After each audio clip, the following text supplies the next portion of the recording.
I have a buddy who was a cross between Marlon Brando and Last Tango in Paris, and Federico Fellini's producer in 8½.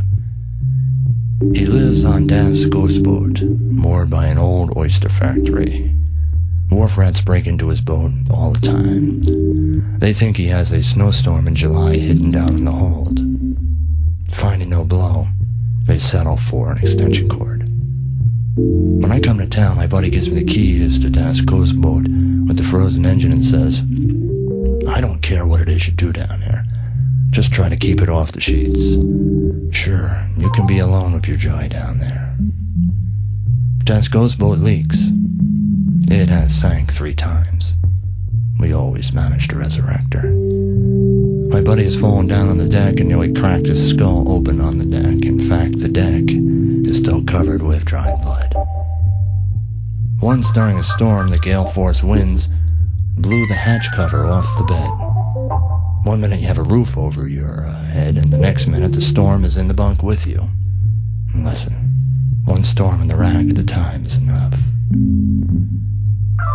Another time we watched our buddy squat on the space heater, ranting and raving, till it sparked and smoked and blew out all the juice on Das Ghostboot for 2 months. No one seemed real upset. He can adjust like a universal ratchet.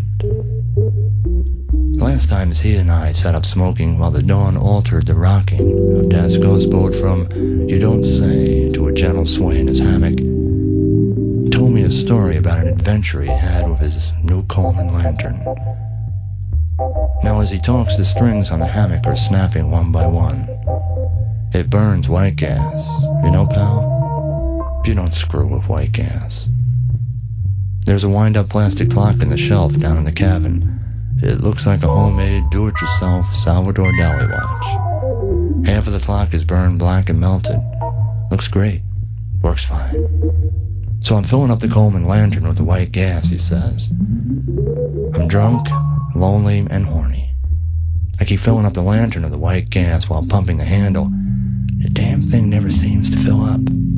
Now what I don't know is I've left the drainage valve open on the bottom of the thing, so that all the white gas has been flowing all over the shelf and the deck and the bunk. I figure after about 3 minutes of pouring that the lantern must be full. I strike a match. He grins here. Man, the inside of that cabin went off like a flamethrower with the hots for a styrofoam cup. There were flames everywhere. I thought about hell. And then it all went out. Just like that. Of course, the smell was pretty bad. But at least I wasn't done rare. And then I noticed the clock over the sink on the shelf. It was still smoking. I picked it up, dropped it. It was still hot.